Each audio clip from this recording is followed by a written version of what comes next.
નમસ્કાર. આજે આપણે એક એવી સફર પર નીકળવાના છીએ જે કોઈ કાલ્પનિક વાર્તા નથી પણ હકીકત છે.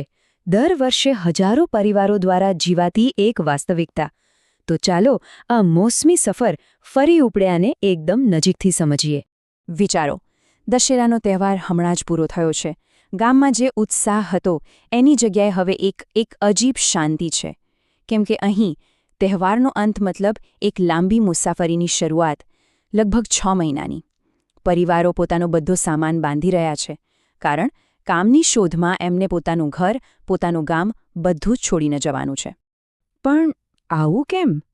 મનમાં સવાલ તો થાય જ ને. એવી તે શું મજબૂરી હશે કે હજારો પરિવારો દર વર્ષે 6 મહિના માટે પોતાનું ઘર, જમીન બધું છોડીને પોતાના મૂળિયા જાણે ઉખેડીને ચાલ્યા જાય છે? ચાલો આની પાછળનું કારણ શોધીએ. તો આ સફરનો પહેલો પડાવ છે પ્રસ્થાન, અને કદાચ સૌથી અઘરો પણ. એક ક્ષણ જ્યારે આખું ને આખું ગામ પોતાના ઘરને તાળું મારી દે છે અને એક એવી સફર પર નીકળી પડે છે જેનું ભવિષ્ય કોઈ નથી જાણતો. તો સવાલ એ જ છે, આ લોકો જાય છે શા માટે? જવાબ બહુ સીધો છે: પૈસા, આર્થિક મજબૂરી. જુઓ, ગામમાં વરસાદ પડે ત્યારે જ ખેતી થાય. બાકીના 6 મહિના ખેતરો બિલકુલ સૂકાભટ. પોતાની જમીન હોય તો પણ શું, પાણી વગર એનું કોઈ કામ નહીં. અને મોટા ખેડૂતોને ત્યાં પણ કામ મળતું નથી. પણ પેટની ભૂખ તો ઋતુઓ નથી જોતી, ખરું ને?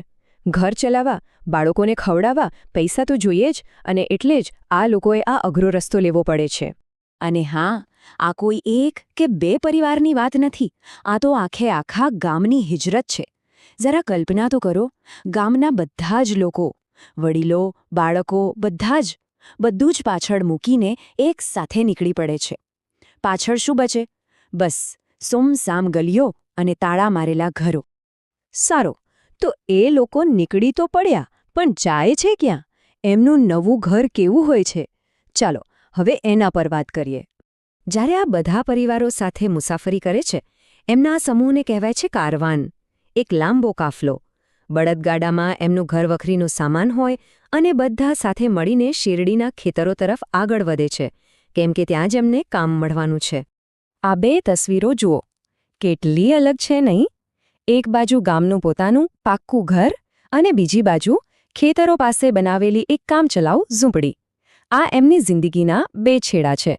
અને આ બંને વચ્ચેનું અંતર ખાલી કિલોમીટરમાં નથી, પણ આશા અને હકીકત વચ્ચેનું પણ છે.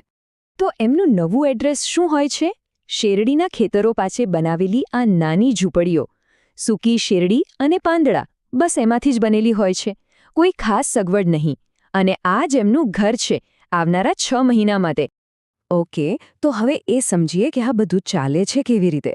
આ કામકાજ અને પૈસાની જે સિસ્ટમ છે એ શું છે? આ આખી સિસ્ટમમાં એક બહુ મહત્વનું પાત્ર છે: મુકદ્દમ. મુકદ્દમ એટલે કે એજન્ટ. એ શું કરે? એ ખાંડની ફેક્ટરીઓ માટે આ પરિવારોને કામ પર રાખે છે. મતલબ એ ખાલી કામ જ નથી આપતો, પણ જ્યારે જરૂર પડે ત્યારે પૈસા ઉધાર પણ આપે છે. અને બસ અહીંથી જ દેવાનું એક ચક્ર શરૂ થાય છે. કઈ રીતે? જો, મુકદ્દમ ખર્ચ માટે લોન આપે છે. પછી આ પરિવારો એ લોન ચૂકવવા માટે આખો દિવસ ખેતરમાં મજૂરી કરે છે. અને જ્યારે એમને પૈસા મળે ત્યારે મુકદ્દમ એમાંથી પોતાના લોનના પૈસા કાપી લે છે. અને ઘણીવાર એવું બને કે 6 મહિના પછી હાથમાં લગભગ કંઈ જ ના બચે, એટલે આગલી સિઝનમાં ફરીથી લોન લેવી પડે. આ ચક્ર ચાલતું જ રહે. ટૂંકમાં મુકદ્દમ પાસે બધો હિસાબ હોય છે: કોણે કેટલું કામ કર્યું, કોને કેટલા પૈસા આપવાના અને કોની પાસેથી કેટલા લેવાના. દરેક પરિવારનું આર્થિક ભવિષ્ય જાણે એના હાથમાં હોય છે. આ બધી મહેનત, આ બધી મજબૂરી, આ બધાની સૌથી મોટી કિંમત કોણ ચૂકવે છે ખબર છે? બાળકો. અને કઈ રીતે? એમના ભણતરના ભોગે. ધનુની માં પણ શું વિચારે છે? એને પણ મનમાં તો એ જ છે કે મારો દીકરો ભણે, મોટો માણસ બને. પણ પછી એ જ લાચારી કે શું કરું, કામે તો જવું જ પડે. દરેક મા બાપનું સપનું હોય કે એમના બાળકો ભણે, આગળ વધે. પણ અહીં જરૂરિયાતો સપનાઓ પર ભારે પડી જાય છે. 6 મહિના? આ કોઈ નાનો સમયગાળો નથી. દર વર્ષે 6 મહિના. એટલે કે એક બાળક પોતાના ભણતરનો અડધો સમય તો સ્કૂલની બહાર જ કાઢે છે. તો પછી આ 6 મહિનામાં ધનુ જેવા બાળકો કરીશું? એ લોકો પણ મા બાપ સાથે ખેતરમાં કામે લાગી જાય છે. જ્યાં હાથમાં ચોપડીઓ હોવી જોઈએ ત્યાં દાતરડું આવી જાય છે અને સ્કૂલના મેદાનની જગ્યાએ શેરડીના ખેતર જ એમની દુનિયા બની જાય છે.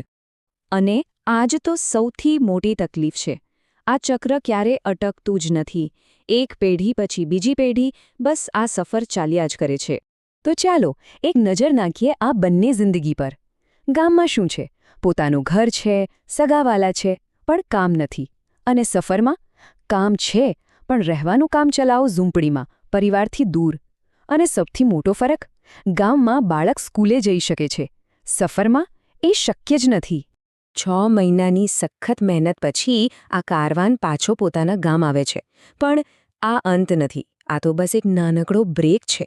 કારણ કે થોડા મહિનામાં જ્યારે ખેતરો ફરી સુકાશે ત્યારે ફરીથી એ જ સામાન બાંધવાનો અને ફરીથી એ જ સફર પર નીકળી જ જવાનો.